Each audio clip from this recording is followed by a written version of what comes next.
सो episode की शुरुआत में हमें हैंग ज़ाओफैन और लिन क्विंगयू नाम के दो बच्चे आपस में फाइट करते हुए दिखाए जाते हैं।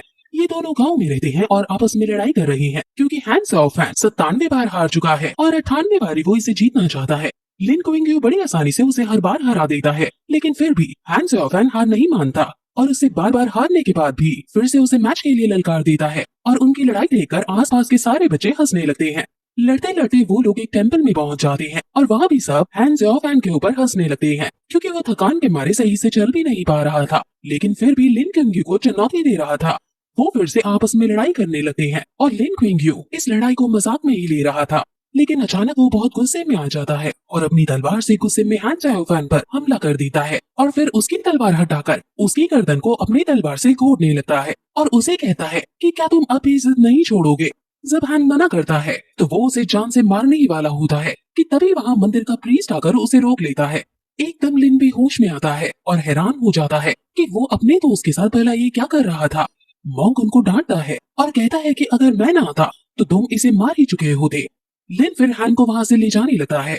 अब जैन अपने घर चला जाता है और उसकी मॉम उसे अपने डैड को भी ले जाने को कहती है, लेकिन जैन अकेला अपने आप ही जाने लगता है। वो टेंपल में मॉन्क के लिए खाना लेकर जा रहा है।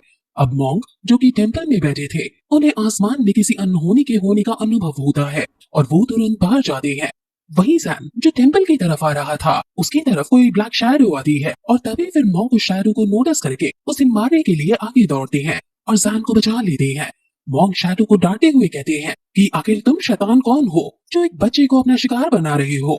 वो शैडो जब मॉन्क पर भी हमला करने लगती है तो मॉन्क भी अपनी पावर का यूज करके शैडो पर हमला कर देती है।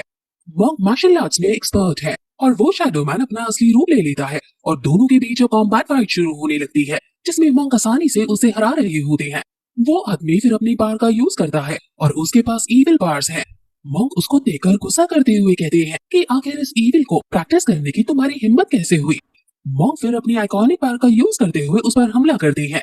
आदमी भी डार्क पावर्स को सामन करके उन पर हमला करता है और दोनों की पावर आपस में टकराने लगती है, जिसमें मॉन्क कमजोर पड़ते हुए नजर आते हैं और फिर आदमी आगे बढ़कर मॉन्क को जोरदार बल से घायल कर देता है और कहता है कि वो चीज मुझे दो वरना मैं तुम्हें मार दूंगा। मॉन्क कहता है कि मुझे पहले ही समझ जाना चाहिए था कि तुम उसके पीछे पड़े हो। इविल मैन फिर अपनी पावर को सामन करके मॉन्क को मौत के घाट उतारने के लिए आगे बढ़ता है, लेकिन तभी मॉन्क खड़ा होकर अपनी बुद्धा हैंड वाली फॉर्मेशन को क्रिएट करते हैं और एक एक करके सारे हैंड इविल मैन पर छोड़ देता है और इविल मैन की वो पावर जो उसने अभी समन की थी वो खत्म हो जाती है। इविल मैन फिर एक घर की छत पर चढ़कर अपनी तलवार निकालता है और इस पर कुछ चांटिंग कर देता है जिसमें से बिजलियां निकलने लगती हैं। मॉन्क इस तरह की पावर को देखकर हैरान है और वो सोच में पड़ जाता है कि क्या यही पावर ऑफ ताओइज्म है। वो फिर अपनी तलवार से मॉन्क पर हमला कर देता है और फिर मॉन्क भी अपनी फॉर्मेशन को क्रिएट करता है और उसकी फॉर्मेशन से इतनी ज्यादा ऊर्जा निकलने लगती है कि उसकी बिजली इस ऊर्जा के सामने मंदी पड़ जाती है और ये ऊर्जा उसको दूर फेंक डालती है। जैन ये सब देख रहा था। इविल मैन डर वहां से तुरंत भाग जाता है, लेकिन जाते जाते वो ये भी कहता है कि मैं लौटकर जरूर आऊंगा। मॉन्क भी इस लड़ाई से इतना घायल हो चुका था कि उसके मुंह से खून निकलने लग गया था। लिन और जैन भी इनकी लड़ाई की ऊर्जा से बेहोश हो गए थे और मॉन्क इनको पेड़ के किनारे बैठाता है और कहता है कि अगर ये दोनों लड़के शैडो के हाथ में पड़ जाते तो पता नहीं क्या होता। कैडबरी का नया चोको बेक्स केक्स दिखता है केक है कैडबरी। जो मेरी बहुत पुरानी बुद्धिज्म और ताओइज्म को प्रैक्टिस करने की इच्छा थी, वो मैं चाहता हूँ कि जल्द से जल्द पूरी हो। वो फिर अपने भगवान को याद करते हैं, लेकिन तभी वो अपने हाथ में शैडो का जहर देखता है और समझ आता है कि आज से तीसरे दिन उसकी मृत्यु हो जाएगी। वो फिर जैन की नर्व्स चेक करता है और उसको हील करने की कोशिश करता है। वो कहता है कि तुम अपने दोस्त की भी चिंता मत करो, तुम्हारा दोस्त भी ठीक हो जाएगा और तुम अब सीधे सुबह ही उठोगे।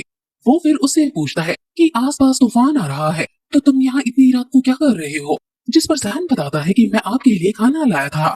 ये सुनकर मॉन्क खुश हो जाता है और कहता है कि अब मैं समझ गया हूँ, ये सब बुद्धा की इच्छा है और ऐसा होगा, ये पहले ही भाग्य में लिखा जा चुका था। वो फिर उसे बताता है कि लाओना स्पिरिचुअल प्रैक्टिसेस का एक सेट है, उसे कोई भी सीख सकता है, क्या तुम उसे सीखना चाहोगे। जैन ने स्पिरिचुअल प्रैक्टिसेस के बारे में पहले कभी नहीं सुना था, इसलिए वो पूछता है कि आखिर स्पिरिचुअल प्रैक्टिस क्या होता है, जिस पर मॉन्क बताता है कि ये सांस लेने और छोड़ने की टेक्निक है, इससे तुम स्ट्रांग हो सकते हो। ये सुनकर जैन खुश हो जाता है, लेकिन मॉन्क बताता है कि लेकिन तुम्हें मुझे कुछ प्रॉमिस करना होगा जो मैं तुम्हें सिखाऊंगा। तुम्हें इसके बारे में कभी किसी को कुछ नहीं बताना है। उनको भी नहीं जो तुम्हारे सबसे करीब हो। क्या तुम ये कर सकते हो? जैन कहता है कि मैं समझ गया। फिर मॉन्ग कहता है कि तुम्हें दिन में सिर्फ एक ब्रेक लेना है और तुम्हें कभी भी किसी और के सामने प्रैक्टिस नहीं करनी है। तुम्हें सिर्फ रात में प्रैक्टिस करनी है। क्या तुम ये कर सकते हो? और सबसे इम्पोर्टेंट बात, जब तक लाइफ और डेथ का सवाल ना आ जाए तुम्हें इस स्किल का कभी यूज नहीं करना है। मॉन्ग फिर उसे बताता है कि अब सिर्फ मेरे मरने में 3 दिन रह गए हैं। अगर तुम्हारी जान कभी खतरे में आए तो तुम वियर नाम के आदमी के पास जाकर हेल्प ले लेना और उसे कहना कि तुम्हें पूजी और शैंग ने डैनियन टेम्पल से उसे ढूंढने के लिए भेजा है। वो फिर उसे एक बीट देता है और कहता है कि तुम्हें इसकी हिफाजत करनी है। जब तुम सेटल हो जाओ तो कोई पवित्र घड़ी देखना और इसे उसमें फेंक देना। जैन के मन में कई सारे सवाल थे, लेकिन मॉन्ग उससे ऊंची आवाज में पूछता है कि क्या तुम समझ गए? और जो नाम मैंने अभी तुम्हें बताया कभी भी किसी और के सामने उन नामों को अपने मुंह पर मत लाना। अब मॉन्ग दुखी होते हुए कहता है कि मुझे नहीं पता कि अब हम कभी मिलेंगे या नहीं। अब फिर वो उसे सान कहकर पुकारता है और कहता है कि तुम मुझे मास्टर कहो ताकि हमारा रिलेशन स्थापित हो सके। जैन घुटनों पर बैठकर उनको ग्रीट करके मास्टर कहता है और फिर उनके पीछे पीछे चल पड़ता है। और फिर अगली सुबह लिन की आंखें खुलती हैं और उसे अपने बगल में जैन सोता हुआ देखता है। वो उसे उठाता है और जैन उठते ही मास्टर शिफू कहता है। लिन कहता है कि कौन मास्टर शिफू? आखिर तुम क्या कह रहे हो और यहाँ चल क्या रहा है?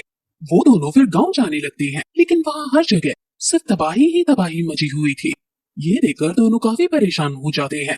लिन को अपने सेकंड अंकल दिखते हैं जो काफी ज्यादा घबराए हुए थे और वो इतने घबराए हुए थे कि जब लिन उनके पास जाता है तो वो लिन को